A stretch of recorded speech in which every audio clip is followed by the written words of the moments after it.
Okay, good afternoon and welcome to Life Coaching Classes and Videos by Universal Recovery 360, Universal Recovery 360, and of course, the original platform that it was written and drawn on. Let's see. There it is. There you go.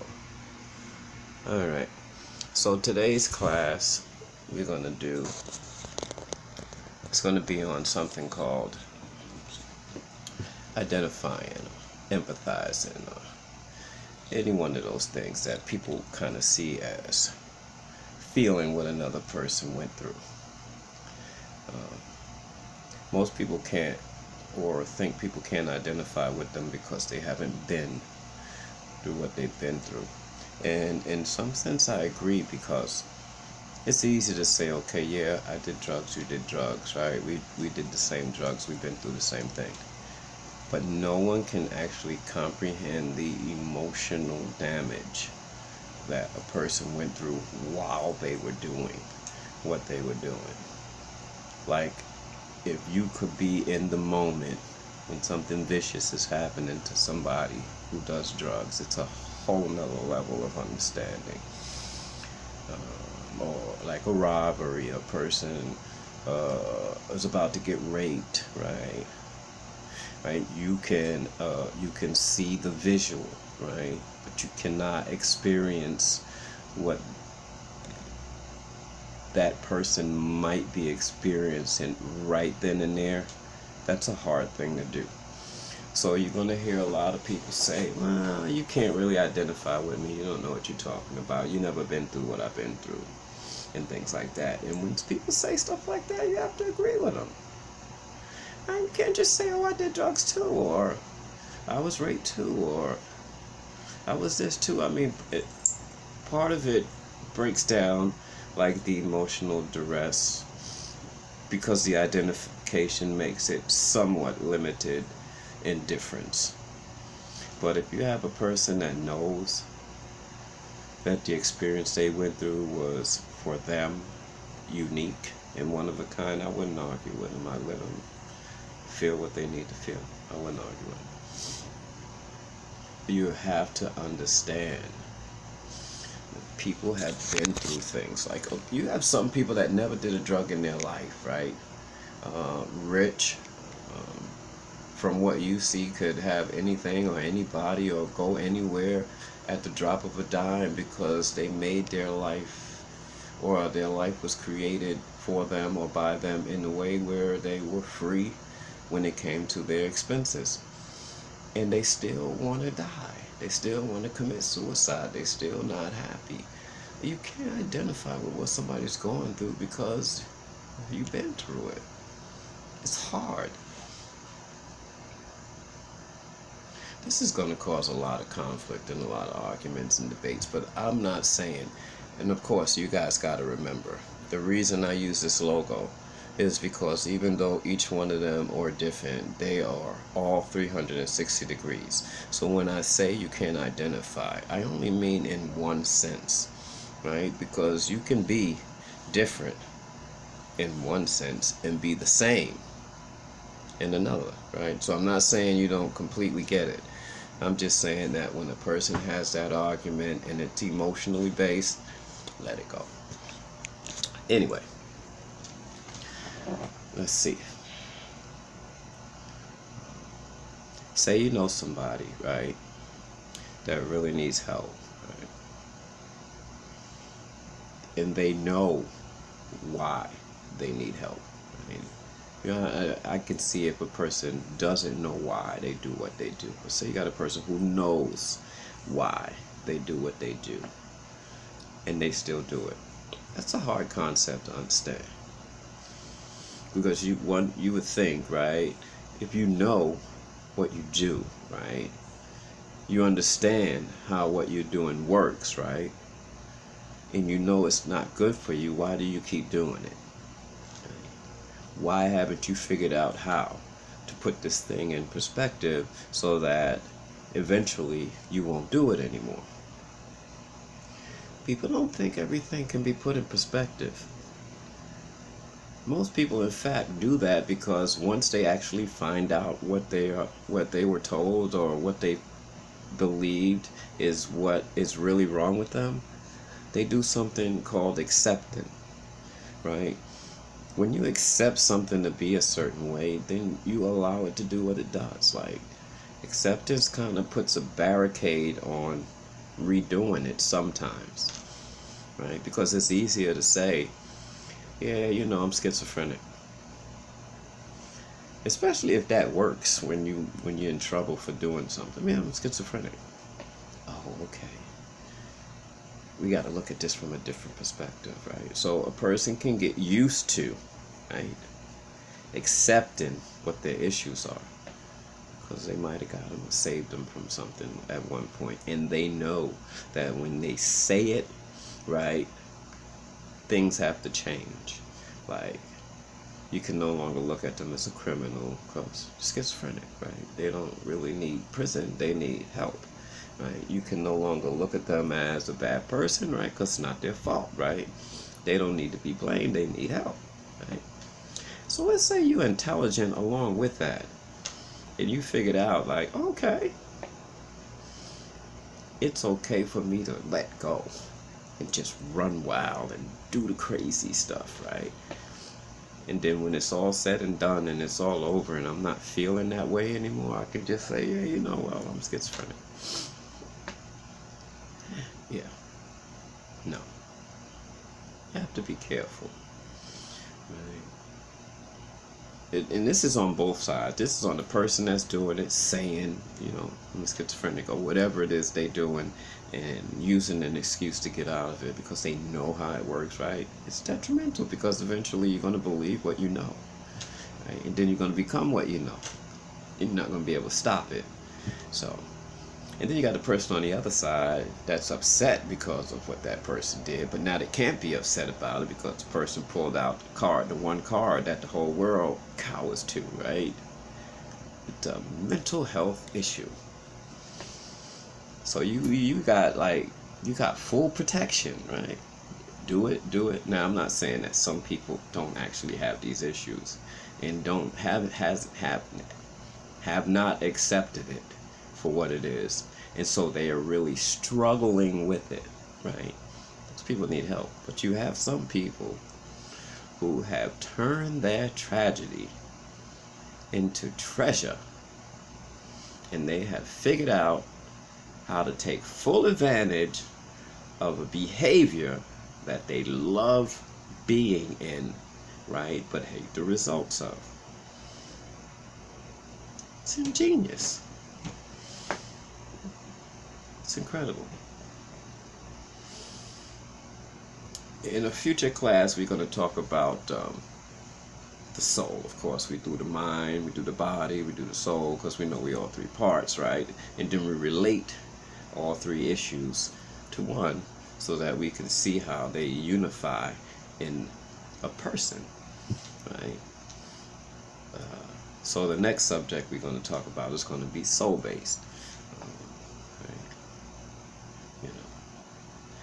Once you get and understand how you work, right, you can pay attention to how you work, right? And of course, just like dominoes, if you see them all falling, you can look 10 pieces ahead and know that at the rate they're going to reach that 10 piece, right? So you're going to start advancing in your knowledge of yourself. And you're going to start seeing ahead, right? Which means that now, if you see 10 pieces ahead, the domino is out of place, right? You can put it back, right? Or you can wait, because you know it won't work. Like, you got options now. Like, you can control and change what happens next, right? So that's why we do the mental, physical, spiritual sides. And that's why once we do the mental, physical, spiritual sides, we unite them, right? So that you can see that all three sides have something that connects them all together, right? For the same purpose, right? Because In learning that there is a connection for the same purpose, you'll learn that things it's possible for things to have been separated, right? In your mind, body, and soul working on different things from different perspectives based on how you live. Right? Because believe it or not, if you don't control your body, someone or something else will. If you don't take back control of your mind, someone or something else will, right? If you don't protect your soul, right, someone or something else will. They'll take it. Or you could sell it. I know you've heard that expression before. Soul is soul. You could sell it, but you have to know what it is in order to do any of them, and that's what's so important about learning self. Because now you know what you are, who you are, how you are, when you are, where you are, and why you are. Right? Once you get those things under control, you'll see that all this other stuff is secondary to you. Somebody told me a long time ago, the reason you so important to you is because when you die, this entire world ceases to exist for you. Right? Which means, on the other hand, right, the only reason this entire world is here is because you're alive.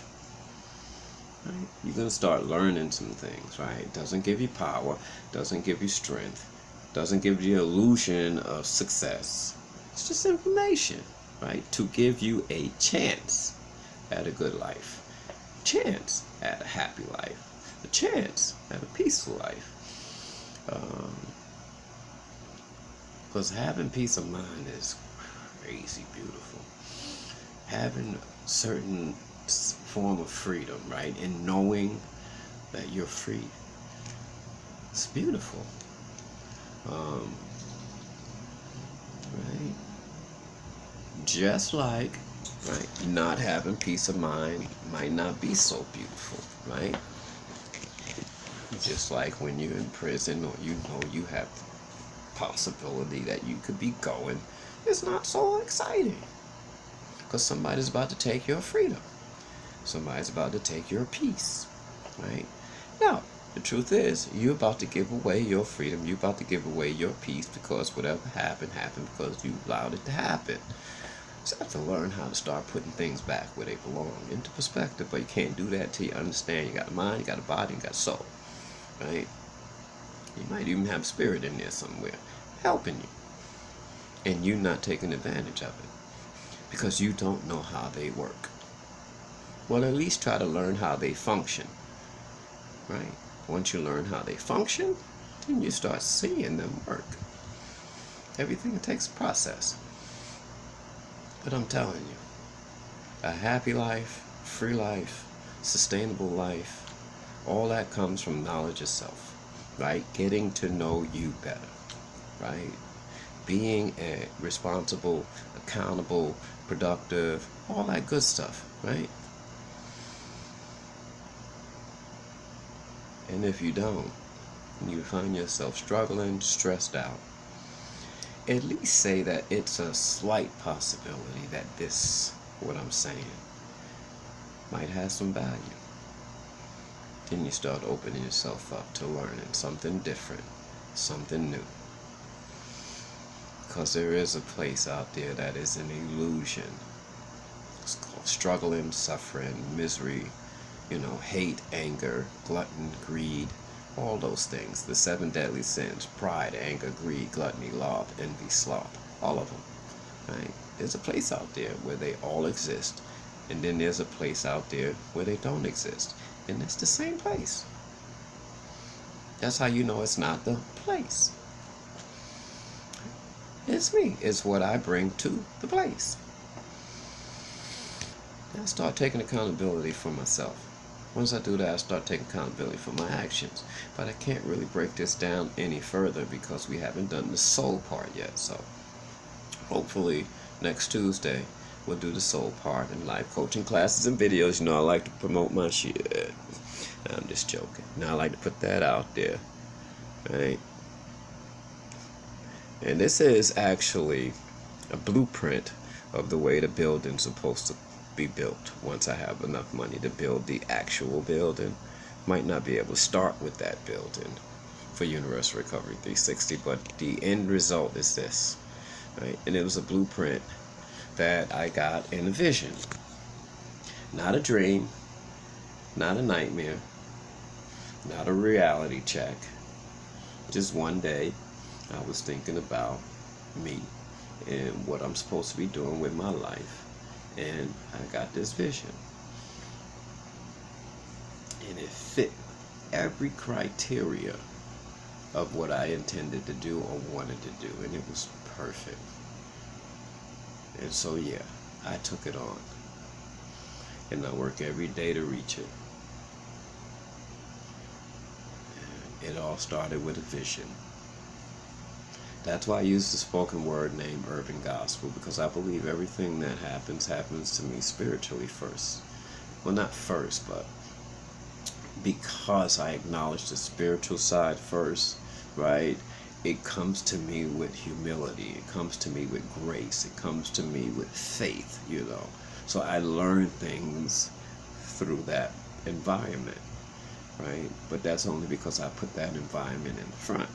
Or I guide myself towards my spiritual side, so that when I achieve things, I achieve them physically, mentally, and spiritually. But of course, what's last shall be first, right? And I understand that. So I get my spiritual perspective in on things that I develop, create, produce. So when I do my spoken word, I believe every word that comes out my mouth is spiritual. And that's why I took the name Urban Gospel. See, urban means street, right? And gospel is the way, truth, and the life, right? So sometimes you speak street truths, right? Sometimes you speak street ways. Sometimes speak street life. And those are what I invest my poems in: street truth, street ways, street life. Right? Urban gospel. Right?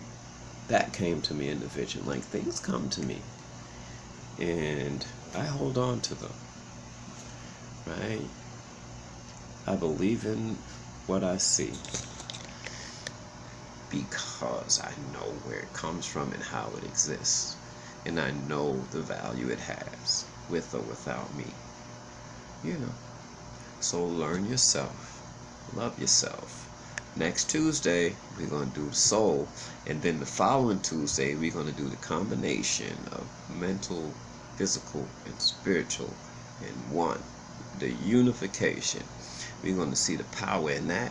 And then the week after that, we're going to see the power in how knowing that gives us a certain ability to control our futures. Right? Or to take back our lives. This is some great stuff, man. And you're going to love yourself when you find yourself. Most people think they're not going to like the person they see. That's only if you stick with what you've been through. Now, think about what you're about to do, right? And you're going to love what you see. Just like me. That wasn't some urban gospel spoken word. That was just me being free. Ooh, did it again. Time to go. See you next Tuesday. Be good to yourself. Be good to the people around you. Peace.